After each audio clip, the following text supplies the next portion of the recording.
जब एक पाकिस्तानी पायलट ने इसराइली लड़ाका तैयारा मार गिराया।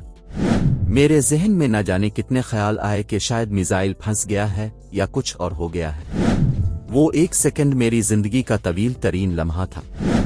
फिर अचानक मिसाइल चला और 2-3 सेकंड लगे होंगे जब मिसाइल इसराइली मेराज को लगा और मैंने इसे फटते हुए देखा। ये वाकया आज से ठीक 50 बरस कबल 26 अप्रैल 1974 को पेश आया था, जब पाकिस्तानी फिजाइया के pilot flight lieutenant Sattar Alvi ने शामी फिजाइया का मग लड़ाका तैयारा उड़ाते हुए एक इसराइली लड़ाका तैयारे को मार गिराया था। ये अपनी नौयत का एक मुनफरिद वाकया इसलिए भी था कि पाकिस्तानी फिजाइया के पायलट्स एक दूसरे मुल्क की फिजाइया की जानिब से इसराइल के खिलाफ लड़े, जिसे पाकिस्तान सिफारती तौर पर तस्लीम नहीं करता। लेकिन पाकिस्तानी पायलट शाम पहुंचे कैसे? इस सवाल का जवाब जानने के लिए हमें 5 दहाई कबल जाना होगा। 1973 अक्टूबर में अरब इसराइल जंग छड़ी तो नौजवान पायलट सत्तार अलवी रिसालपुर में ट्रेनिंग कोर्स का हिस्सा थे। तरबियत हासिल करने वाले पायलट्स शाम के वक्त अरब इसराइल जंग के मौजू पर अक्सर बातचीत करते थे, जब एक दिन ये सवाल उठा कि वो खुद किया कर सकते हैं। सत्तार अलवी ने एक इंटरव्यू में बताया कि मैंने कहा कि हम फाइटर पायलट हैं, हम रज़ाकाराना तौर पर जाने की पेशकश कर सकते हैं। किसी ने कहा कि क्या तुम वाकई जाकर लड़ोगे? मैंने कहा हाँ। मेरे रूममेट ने कहा मैं भी तुम्हारी साथ हूँ, अभी उठो। सत्तार अलवी के मुताबिक आधी रात का वक्त था जब हम एकेडमी के कमांडेंट के घर जा पहुंचे। वो बाहर निकले तो उनको हमने सारी बात बताई और उन्होंने पूछा कि क्या बाहर से आ रहे हो? हमने कहा नहीं, तो उन्होंने कहा कि सुबह ऑफिस में मिलो। अगले दिन कमांडेंट के दफ्तर में रज़ाकाराना तौर पर शाम जाने वाले पाकिस्तानी पायलट से एक बार फिर सवाल हुआ कि क्या वो अपनी पेशकश में संजीदा है। सत्तार अलवी बताते हैं कि हमने कहा बिल्कुल। उन्होंने हमें 10 मिनट इंतजार करने को कहा और फिर कहा कि पेशावर पहुंचो, वहां से तैयारा तुम लोगों को ले जाएगा। बाद में हमें पता चला कि फिजाइया के एयर चीफ ने भुट्टो साहिब से बात की, जिन्होंने शाम के सदर हाफिज अल असद से राब्ता किया और उन्होंने हामी भर ली। सत्तार अलवी कहते हैं कि मैंने अपना एक शलवार कमीज और फ्लाइंग गियर लिया और पेशावर पहुंचकर हमें मालूम हुआ कि 14 और लोग भी रज़ाकाराना तौर पर जाने वालों में शामिल हैं।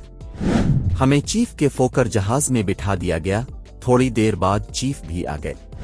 हमें कुछ पता नहीं था कि हम कहां जा रहे हैं। इस दौरान एक और अहम बात यह हुई कि पाकिस्तानी पायलट्स को एक कागज दिया गया और उनसे कहा गया कि वो इस पर दस्तखत कर दें। सत्तार अलवी के मुताबिक इस खत में लिखा था कि हम बैरून पाकिस्तान छठी पर जा रहे हैं और अगर इस दौरान कोई अनहोनी बात हुई तो हुकूमत पाकिस्तान पाकिस्तानी फिजाइया हमारा जिम्मा नहीं लेगी, यानी अगर कोई ऐसी वैसी बात होती तो हुकूमत और फिजाइया हमें पहचानने से इनकार कर देती कि हम इस बंदे को नहीं जानते। पाकिस्तानी पायलट्स को पहले कराची और फिर एक C-130 जहाज पर बगदाद ले जाया गया। बगदाद से सत्तार अलवी और दीगर पायलट पहले आर्डन और फिर बजरिया सड़क गाड़ियों में दमिश्क पहुंचे। पाकिस्तान पायलट्स की मजमूई तादाद 16 थी, जिनमें से 8 को मिस्र रवाना किया गया जबकि 8 को शाम में रहने के लिए हिदायत दी गई। सत्तार अलवी शाम में रह जाने वाले 8 पायलट्स में शामिल थे। सत्तार अलवी और दीगर पायलट्स को बाद में दमिश्क से 30 मिनट दूर दमीर एयर बेस पर ले जाया गया, जहां उनको 67 यूनिट का नाम दिया गया। पाकिस्तानी पायलट्स के लिए एक मसला ज़बान का था। सत्तार अलवी बताते हैं कि शामी एयरफोर्स के रूसी साख्ता मग 21 जहाज़ों में रूसी ज़बान दर्ज थी, जबकि रेडार और ATC अरबी में बात करते थे। हमने इस मसले का हल ये निकाला कि जो ज़रूरी बातें जहाज़ उड़ाने के लिए हमें दरकार थीं वो हमने लिख ले और उनको एक कागज़ पर अपने फ्लाइंग सूट में रख लिया, जो हमने हर वक्त पहना होता था। उसका फायदा यह हुआ कि जरूरत के लिए दरकार अरबी जबान हमें एक हफ्ते में याद हो गई। पाकिस्तानी पायलट्स की शामी यूनिट को एयर डिफेंस यानी दिफा का किरदार सौंपा गया, जिसके तहत अगर कोई भी इसराइली जहाज शाम की फिजाई हुदूद में दाखिल होता तो इसे रोकने की जिम्मेदारी पाकिस्तानी पायलट्स की होती। ताहम इस दौरान मिस्र ने इसराइल के साथ जंग बंदी करने पर इत्तेफाक कर लिया था। ताहम शाम और इसराइल के दरमियान गोलान की पहाड़ियों पर जंग की सूरत हाल बरकरार रही। सत्तार अलवी के मुताबिक हम रोज सुबह सहरी से पहले तैयार होते और फिजाई अड्डे पहुंचकर इंतजार करते। ये रूटीन 7 माह तक जारी रही। इस दौरान पाकिस्तानी पायलट्स को कई बार फिजा में भेजा गया, और कई बार उनका इसराइली जहाज़ों से आमना सामना तो हुआ लेकिन मुकाबला नहीं हुआ। सत्तार अलवी के मुताबिक पाकिस्तानी पायलट्स ने सोच रखा था कि चाहे हम किसी इसराइली तैयारे को गिराएं या ना गिराएं, किसी पाकिस्तानी पायलट को इसराइलियों के हाथों नहीं गिरना चाहिए। हमारी फिजाई हिकमत अमली इसी नजरिए के तहत बनी। 26 अप्रैल 1974 भी किसी आम दिन की तरह ही शुरू हुआ, लेकिन दोपहर को 3:30 बजे के करीब पाकिस्तानी पायलट्स को मामूल का एक दिफाई मिशन सौंपा गया। सत्तार अलवी के मुताबिक जब हम मिशन मुकम्मल करने के बाद 20 की जानिब वापस लूट रहे थे तो अचानक रेडार ने इसराइली तैयारों की मौजूदगी के बारे में मतला किया। इस वक्त सत्तार अलवी समेत पाकिस्तानी पायलट्स के जहाज में ज्यादा ईंधन इस्तेमाल हो चुका था, जबकि अचानक ही रेडार जाम होने से इनके दरमियान राब्ते भी मुनक़ते हो गए। 8 पाकिस्तानी पायलट्स शहबाज 8 फॉर्मेशन में उड़ रहे थे, जिसमें सत्तार अलवी सबसे आखिर में मौजूद थे। उनके मुताबिक राब्ता मुनक़ते होने से कब्ल फॉर्मेशन कमांडर की जानिब से सबको इस समत में मुड़ने की हिदायत कर दी गई थी जिस तरफ से इसराइली तैयारों की आमद की इत्तला थी। ये लबनान की फिजा थी, जहां इसी दौरान सत्तार अलवी को जमीन की तरफ एक चमकती हुई चीज नजर आई। उनके मुताबिक ये एक इसराइली मेराज जंगी जहाज था। सत्तार अलवी ने इसी लम्हे में अपनी फॉर्मेशन से अलग होते हुए अपना रुख इस जहाज की तरफ मोड़ लिया। उनके मुताबिक इस दौरान वो जहाज मेरे करीब से गुजर चुका था, लेकिन मेरी नजर उसके पीछे एक दूसरे मेराज लड़ाका जहाज पर पड़ी।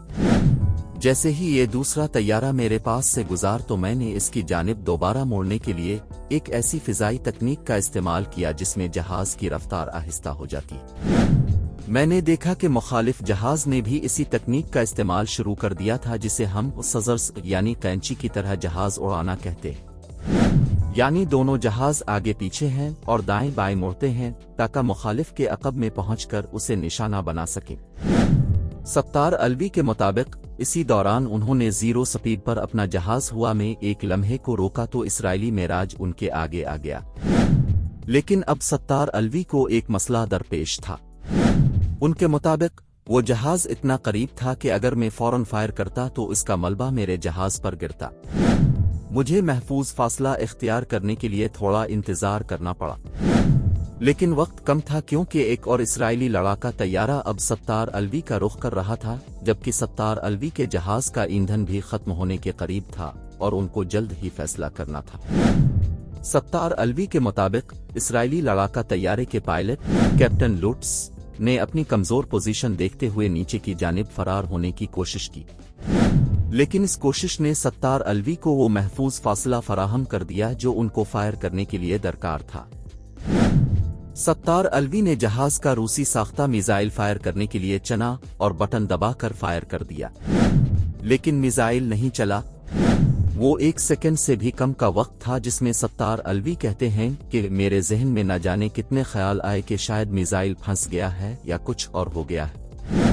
हकीकत में मिसाइल बटन दबाने के बाद 1 सेकंड के वक्फे के बाद ही फायर होता है। सत्तार अलवी के लिए वो 1 सेकंड उनकी जिंदगी का तवील तरीन लम्हा था। 2-3 सेकंड और लगे होंगे जब मिसाइल इसराइली मेराज को लगा और मैंने इसे फटते हुए देखा। ये पूरी झड़प तकरीबन 30 सेकंड में खत्म हो चुकी थी, जिसके बाद सत्तार अलवी ने जहाज को जमीन की जानिब ले जाकर सुपरसोनिक स्पीड पर जमीन से सिर्फ 50 फुट की बुलंदी पर अपने शामी फिजाई अड्डे का रुख किया। इस दौरान जीमंग खत्म होने पर सत्तार अलवी ने फॉर्मेशन कमांडर को इसराइली जहाजों से होने वाली झड़प के बारे में आगाह किया और रनवे का रुख किया। फ्यूल गेज 0 से भी नीचे जा चुकी थी जब सत्तार अलवी का जहाज रनवे पर लैंड किया। सत्तार अलवी कहते हैं कि जैसे ही मैंने जहाज रोककर स्विच ऑफ किया तो मुझे लगा कि मेरी टांगों में से जान निकल चुकी है। जमीन पर मौजूद अमले देख चुका था कि जहाज का एक मिसाइल गायब है, लेकिन सत्तार अलवी ने कॉकपिट से निकलते ही एक कप चाय का मुतालबा किया। सत्तार अलवी ने शामी फौज को इस मकाम के बारे में बताया जहां मुमकिना तौर पर झड़प हुई थी, जिसके बाद एक हेलीकॉप्टर पर शामी फौजी इस मकाम पर गए जहां उनको जख्मी इसराइली पायलट कैप्टन लुट्स मिले जिन्हें गिरफ्तार कर लिया गया। सत्तार अलवी इसराइली पायलट से मुलाकात के ख्वाहिशमंद थे, लेकिन इससे कबल ही जख्मों की ताब न लाते हुए कैप्टन लुट्स की मौत वाक़ई हो गई। شامی حکومت نے ستار الوی کو ملک کے سب سے بڑے اعزاز سے نوازا، جبکہ اسرائیلی پائلٹ کیپٹن لٹس کا فلائنگ اوورال بھی ان کو بطور ٹرافی دیا گیا۔ ستار الوی کے مطابق حکومت پاکستان نے کئی سال اس واقعے کا اعتراف نہیں کیا۔ میں بھی چپ رہا۔ اگر کوئی مجھ سے پوچھتا تھا تو میں کہتا تھا کہ میں تو کبھی شام گیا ہی نہیں۔ تاہم حکومت پاکستان کی جانب سے بھی ستار الوی کو ستار جرأت دیا گیا۔ نوٹ: یہ تحریر ستار الوی کے اسرائیلی پائلٹ سے مقابلے پر ان کی جانب سے ماضی میں دیے جانے والے مختلف انٹرویوز پر مبنی ہے، جن کی BBC سے بات چیت کے دوران انہوں نے تصدیق کی ہے۔